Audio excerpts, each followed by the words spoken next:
पवन पांडे जी जो अयोध्या से इस बार जीतने जा रहे हैं। सबसे बड़ा महापाप अगर किसी ने किया है तो भारतीय जनता पार्टी ने किया है। प्रभु श्री राम इनको जीतने नहीं देंगे, इनके महापाप की सजा इनको मिलने जा रही है।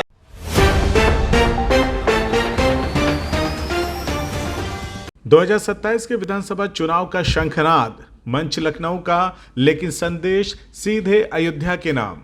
समाजवादी पार्टी के राष्ट्रीय अध्यक्ष अखिलेश यादव ने जनेश्वर मिश्र जयंती के अवसर पर ब्राह्मण सम्मेलन से ऐसा राजनीतिक दांव चला जिसने यूपी की सियासत का तापमान बढ़ा दिया। अखिलेश ने अयोध्या विधानसभा सीट से सपा नेता पवन पांडे को पार्टी का पहला अधिकृत प्रत्याशी घोषित कर दिया। सवाल यह है कि आखिर पहली घोषणा अयोध्या से ही क्यों?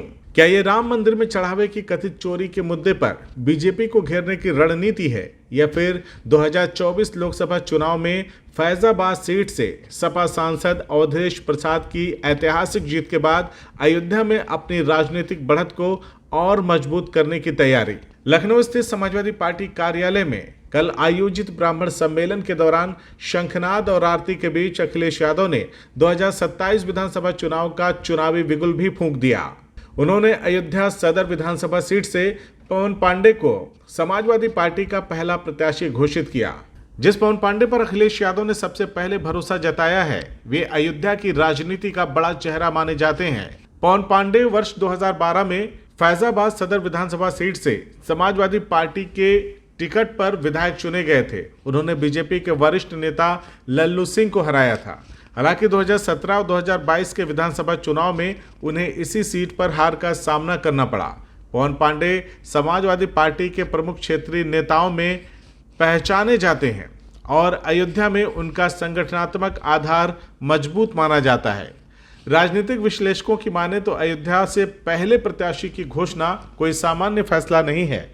इसके पीछे दो बड़े राजनीतिक संदेश देखे जा रहे हैं। पहला, राम मंदिर में चढ़ावे की कथित चोरी के मुद्दे को लगातार राजनीतिक बहस का हिस्सा बनाकर बीजेपी को घेरने की कोशिश। दूसरा, 2024 लोकसभा चुनाव में फैजाबाद सीट से समाजवादी पार्टी के उम्मीदवार अवधेश प्रसाद की ऐतिहासिक जीत के बाद अयोध्या में बने अनुकूल राजनीतिक माहौल को 2027 तक बनाए रखने की रणनीति।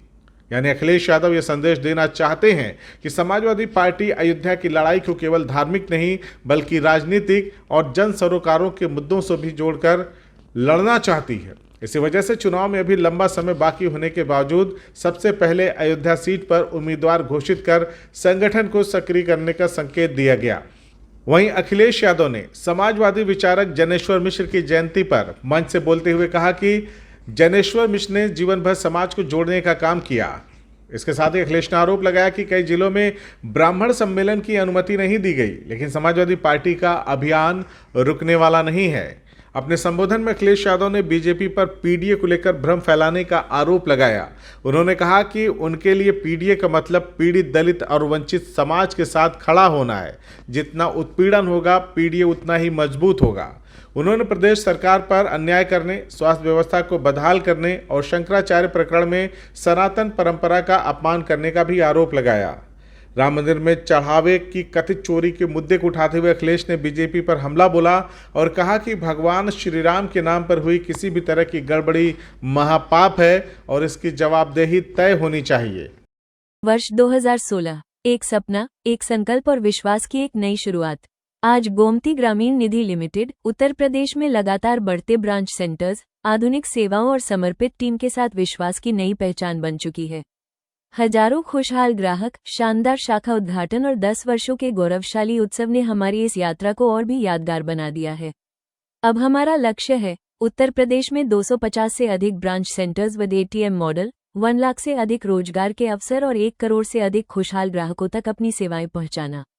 ब्रांच सेंटर एवं रोजगार के लिए आज ही संपर्क करें 9305061484 9250129316। गोमती ग्रामीण निधि लिमिटेड, हर घर गोमती, घर घर गोमती। पवन पांडे जी जो अयोध्या से इस बार जीतने जा रहे हैं। आज सबसे बड़ा महापाप, सबसे बड़ा महापाप अगर किसी ने किया है तो भारतीय जनता पार्टी ने किया है कि प्रभु श्री राम जी का चढ़ावा भी उन्होंने चोरी कर लिया है। दान पात्र से पैसा निकाल लिया, प्रभु राम का धन निकाल लिया, और जब धन पकड़ा गया, चोरी पकड़ गई, तो उन्होंने एक छोटे से कर्मचारी के पकड़ करके जेल भेज दिया, छोटे छोटे कर्मचारियों को। कहा कि यही छोटे कर्मचारी हैं जो सूचना देते थे। और क्या आरोप लगाया उन्होंने? जाति को लेकर के आरोप लगा दिया। कहा कि उसको सूचना देने वाला कोई ऐसा है व्यक्ति जो वहीं पर है मंदिर में। और सच्चाई तो यह है कि चोरी इतनी बड़ी है जिसकी हम और आप लोग कल्पना नहीं कर सकते हैं। ये छोटे कर्मचारी चोरी नहीं कर सकते हैं। ये अगर चोरी हुई होगी तो बड़े लोग शामिल होंगे, और बड़े लोग शामिल इसलिए हैं क्योंकि मुख्यमंत्री जी वर्ल्ड रिकॉर्ड बना रहे थे अयोध्या जाने का। मुख्यमंत्री जी वर्ल्ड रिकॉर्ड बना रहे थे अयोध्या जाने का। बताओ, सबसे ज्यादा मुख्यमंत्री जी गए हो, सबसे ज्यादा अयोध्या गए हो, और उसके बावजूद भी उन्हें चोरों का नहीं पता लगा, चंदा चोरी का नहीं पता लगा, गुप्त दान का नहीं पता लगा। तो बताओ क्या कह रहे हैं ये लोग? देखिए बीजेपी के लोग क्या कह रहे हैं कि रसीद लाइए, आपने चंदा दिया कि नहीं दिया है, रसीद दिखाओ आप। इससे ज्यादा घटिया बात कोई नहीं हो सकती है, क्योंकि दान दिया हुआ, दक्षिणा दिया हुआ, उसकी कभी रसीद नहीं मिला करती है। हमारे हिंदू परंपराओं में, सनातनी परंपराओं में कभी भी उसका रसीद नहीं मिला करती है। उन्हें रसीद इसलिए याद आ रही है कि एक रसीद घोटाला भी वहां डीसीएम है, नकली रसीद छुपाया था। एक नकली रसीद घोटाला करने वाले भी उस सरकार में हैं। उन्होंने नकली रसीद करके चंदा लिया था कहीं पर, उसका उन पे पाप पड़ा, जनता ने उन्हें हरा दिया, जनता ने उन्हें जीतने नहीं दिया। इस बार जो राम धन की चोरी किए हैं, प्रभु श्री राम इनको जीतने नहीं देंगे। इनके महापाप की सजा इनको मिलने जा रही है। भारत की धरती पर अगर एक भी उदाहरण हो कि जहां पर हमारे पूजनीय शंकराचार्य जी को स्नान करने से रोका गया हो, त्रिवेणी में स्नान नहीं कर सकते हैं, उन्हें धरना देना पड़ा।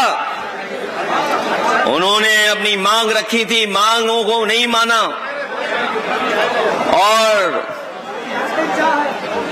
उन्हें धरना देना पड़ा। लेकिन धरने के बावजूद उनकी कोई सुनवाई नहीं हुई। जो हमारा सबसे बड़ा आत्मसम्मान होता है, जो एक ब्राह्मण समाज के लिए सबसे प्रतिष्ठित चीज है, धार्मिक चीज है, उन बटकों के साथ कितना अपमान इस सरकार ने किया वो कोई भूल नहीं सकता है। बटकों के साथ जो अपमान किया, और पूजनीय शंकराचार्य जी को डराने के लिए उन पे कौन सा मुकदमा लगाया था? पॉस्को वाला लगाया था, झूठा मुकदमा। कौन सा मुकदमा लगाया था? झूठा पॉस्को वाला। लेकिन हमें खुशी है इस बात की कि पूजनीय शंकराचार्य झुके नहीं, और वो अपनी मांगों को लेकर के डटे रहे। बाद में पूरे प्रदेश में भी जगह जगह गए। हमें खुशी है कि समाजवादियों ने बड़े पैमाने पर उनका सम्मान करने का काम किया। यहाँ जितने लोग मौजूद हैं वो किसी न किसी रूप में उनके साथ खड़े दिखाई दिए हैं। बहरहाल अयोध्या से पहला प्रत्याशी, राम मंदिर के चढ़ावे का मुद्दा, अवधेश प्रसाद की लोकसभा जीत का आत्मविश्वास और 2027 की सीधी तैयारी। साफ है कि समाजवादी पार्टी ने चुनावी रणनीति के केंद्र में अयोध्या को रखा है। अब देखना होगा कि बीजेपी इस राजनीतिक चुनौती का जवाब किस तरह से देती है। CIB इंडिया न्यूज की सभी खबरों को देखने के लिए लाल रंग की बटन को दबाकर चैनल को सब्सक्राइब जरूर करें, घंटी जरूर दबाएं ताकि हमारी सभी खबरों के नोटिफिकेशंस आप तक पहुंचते रहें।